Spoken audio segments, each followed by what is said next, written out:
vimos a questão do uso da máquina pública e, com isso, passamos a conceitos de abuso de poder. Conceito de abuso de poder. O abuso do poder consiste na liberdade, na abusividade, no exercício do direito ou de competência funcional, desviando-se em desmando de uso e no ensejo de alcançar a igualdade absoluta entre os candidatos para determinada eleição. Ou podemos conceituar ainda como toda ação que torna irregular a execução do ato administrativo, legal ou ilegal, e que propicia contra seu autor medidas disciplinares, civis e criminais, e não leva à nulidade do ato praticado.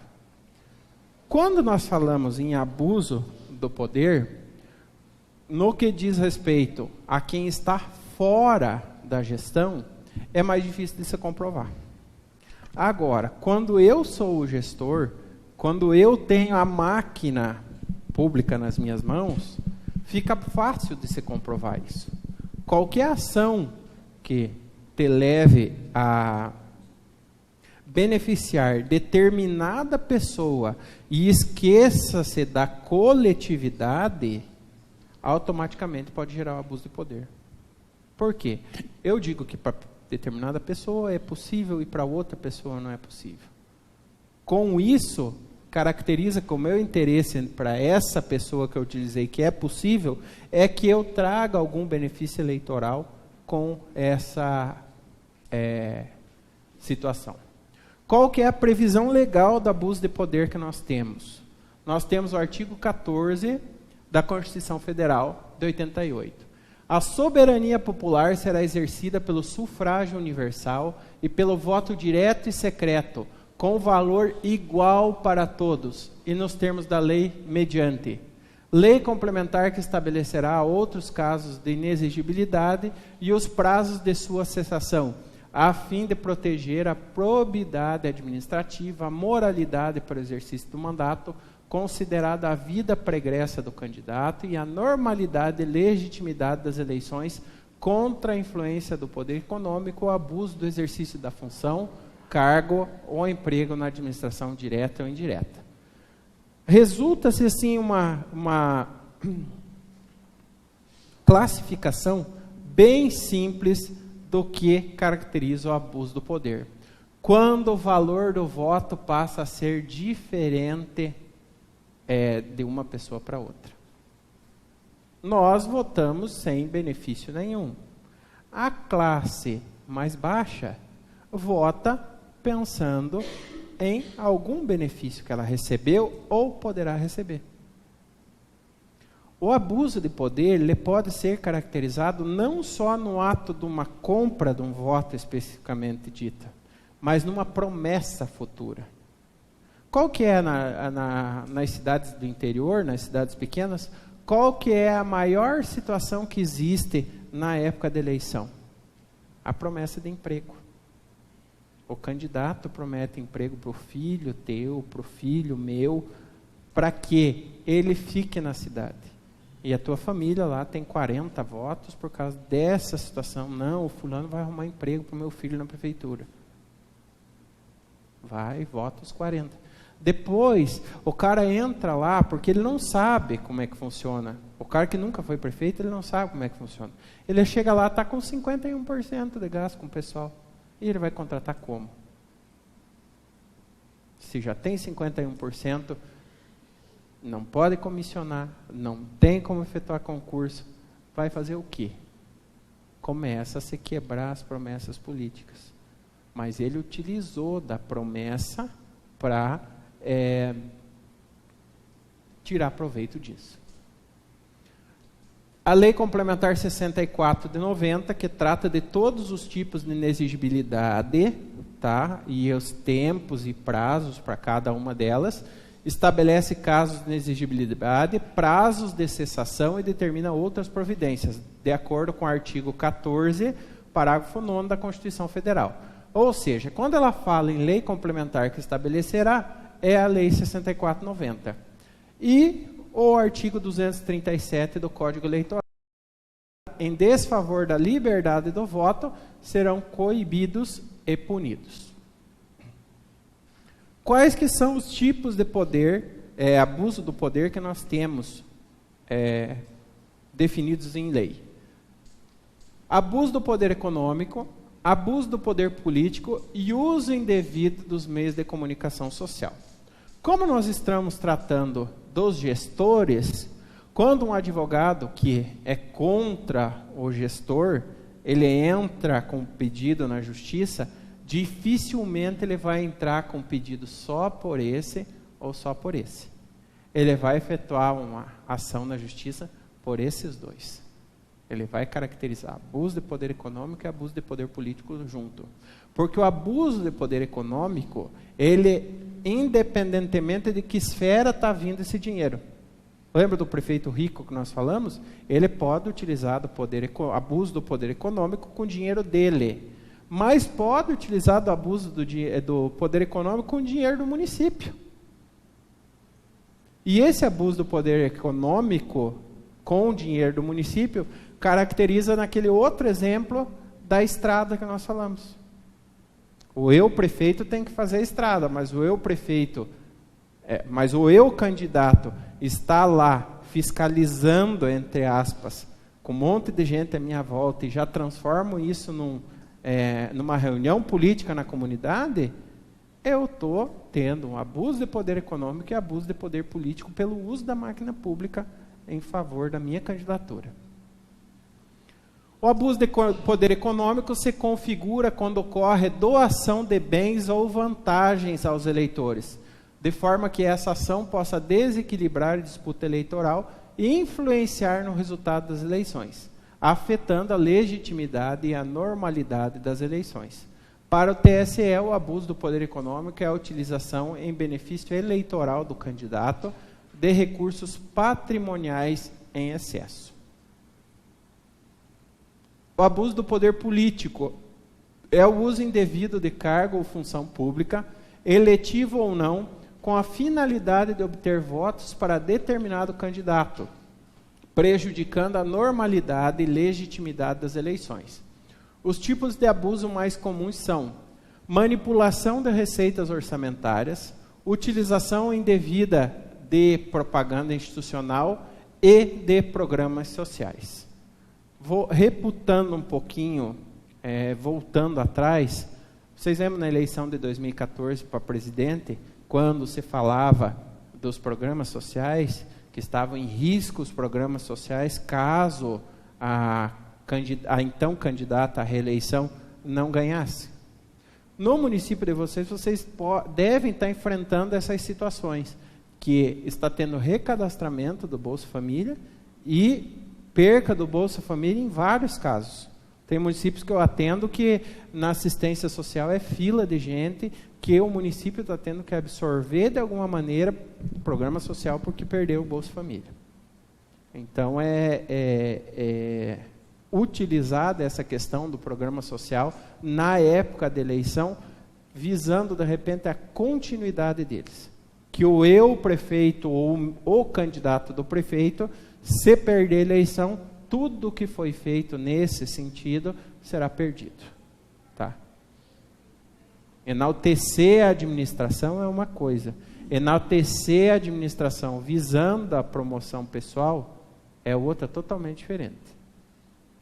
O abuso de poder político nas campanhas eleitorais tornou-se mais comum a partir da aprovação da possibilidade de reeleição dos chefes do Poder Executivo, presidente, governador e prefeito, sem que eles precisem deixar os cargos que exercem para se recandidatar. Artigo 14, parágrafo 5º da Constituição Federal. Isso vai acabar, é a última, né? Se não entrarem com uma outra situação lá na frente, possibilitando a reeleição de novo, mas a princípio, com a reforma que teve ano passado, fica vetado a partir do próximo mandato à reeleição. Então, quem é candidato à reeleição já tem um troféu a mais, né? Que é o último prefeito reeleito do município de vocês, caso consiga êxito na reeleição. Já foi sancionado. Para 2020 já não tem mais reeleição. Tanto que existia uma situação seguinte, que quando surgiu a ideia de transformar em eleição única, o mandato de 2020 de prefeito ia ser só 2 anos, para 2022. Aí tirou-se essa possibilidade de transformar tudo numa eleição só, eleição geral, né? Ficou separado, e essa é a última gestão que pode ir à reeleição, de acordo com a lei que está aprovada já, sancionada já. Para tudo, todos do executivo, todos. Tudo do executivo.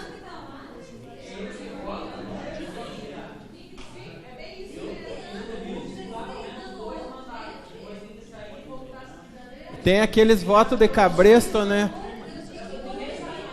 Eu observo, teve um cara que se aposentou como vereador nessa Câmara que eu sou concursado. Ele ficou 6 mandatos. E daí você pegava os históricos da eleição dele, como é um município muito pequenininho, ele se elegia com 211 votos. Então, numa dava 211, na outra dava 212, na outra vinha para 210, daí voltava para 211, nunca passava disso. Tudo voto de cabresto. E outra coisa, no dia que eu faço, todo dia 20 eu faço a folha de pagamento na Câmara, né? Deste vereador tem os freguês dele, já falo assim, os freguês, que ele recebe, nós não pagamos mais em cheque, nós já faz muito tempo que pagamos em crédito em conta. Mas dia 20 de manhã eu chego, porque eu vou de outra cidade, é 100 quilômetros da cidade, eu vou de outra cidade para trabalhar lá, quando eu chego lá, antes de abrir a Câmara, já tem 5 ou 6 esperando. Pegar o salarinho deles. Hã? 2 mil só. O município é pequeno. Pequeno, e a folha as folhas dos estatutários lá é alta. Tem 6 mil. Tem uma a advogada da Câmara ganha 12 mil e pouco, porque o concurso dela é de tempo e o plano de cargos de salário vai crescendo. Então, daí, automaticamente, o subsídio dos vereadores vai diminuindo. Tá?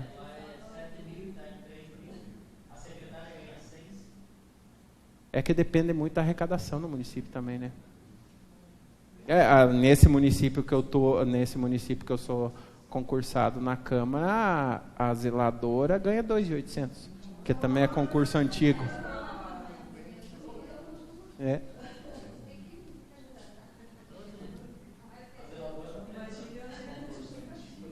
Não tem, 3 funcionários. Tem o contador, tem a advogada, a zeladora e a secretária, 4. Não, ainda não.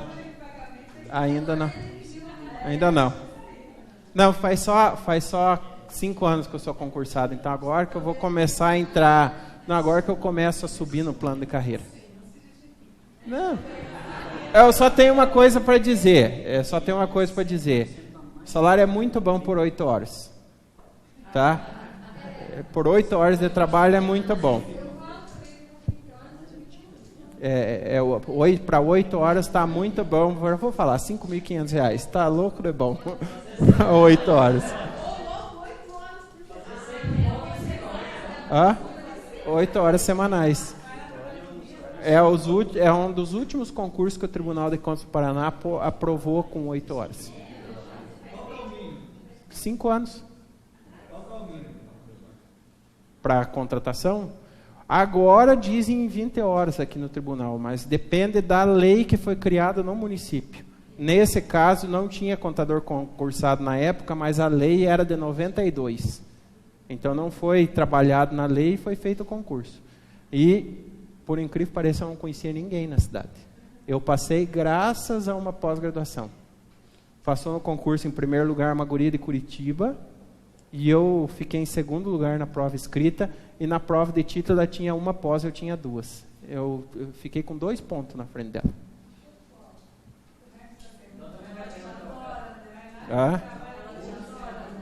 Eu não conheço, nem vi a pessoa. Eu nem vi a pessoa. Limitação na contratação em período eleitoral. Quando nós falamos ontem uma série de situações a respeito do cargo efetivo, do cargo comissionado, das funções gratificadas, terceirizações, nós hoje temos que observar alguns limites nesses aspectos aqui. Concurso público. Pode o gestor efetuar contratações de estatutários para concursos homologados até 2/7/2016. Se eu tiver um concurso publicado até 1/7, eu posso chamar sem problema no período eleitoral. Publicado homologação, bem dito isso. Daí, se eu não... se eu quiser trabalhar com a questão de concurso para frente, eu posso trabalhar no período eleitoral? Há juristas que dizem o seguinte, que aconselham o gestor a não abrir nenhum edital nesse período, porque pode-se entender que o gestor abriu esse concurso visando que esses possíveis cargos de concurso público podem ser utilizados com uma falsa esperança de emprego futuro. Mas a legislação, ela não impede nada. Você pode trabalhar o concurso público depois do 2/7 normalmente. A única coisa que acontece, terminou todo o procedimento do concurso, chegou na homologação, suspende-se ali até dia 1º de janeiro de 2017. Só vai poder efetuar o chamamento e as nomeações a partir de 1º/7. Mesma coisa. Para concurso, sim. Cargos em comissão.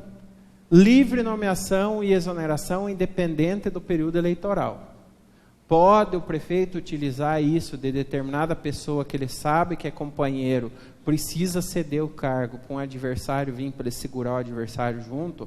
É tudo o prefeito que define, tá? O comissionado ele pode mandar embora, ele pode nomear, se tiver vaga no plano de cargo e salário de comissionado em aberto, ele pode nomear sem problema nenhum.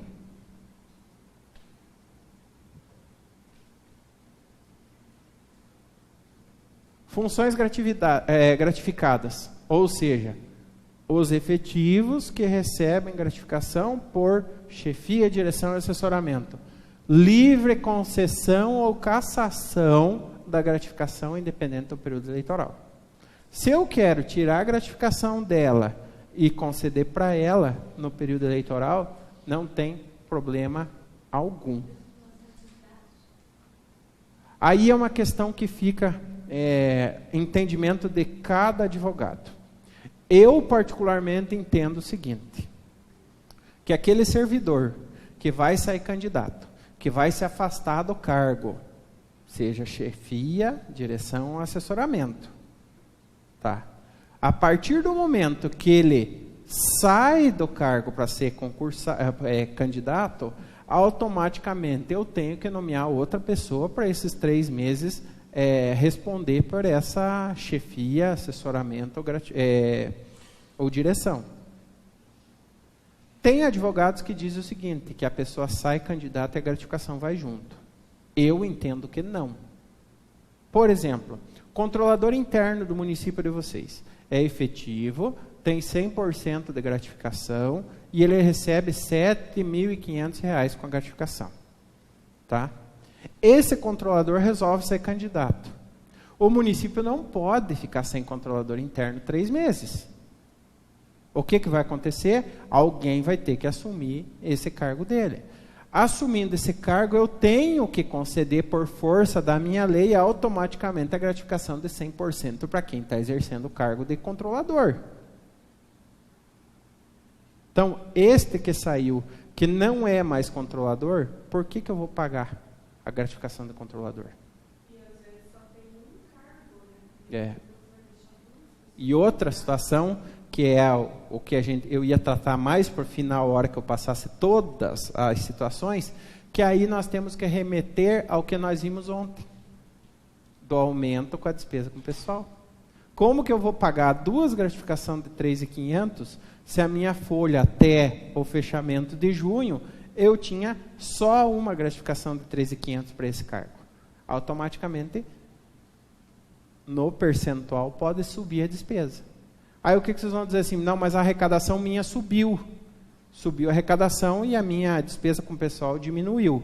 Lembram que a despesa com o pessoal, nós vimos que ela só vai criar impacto final no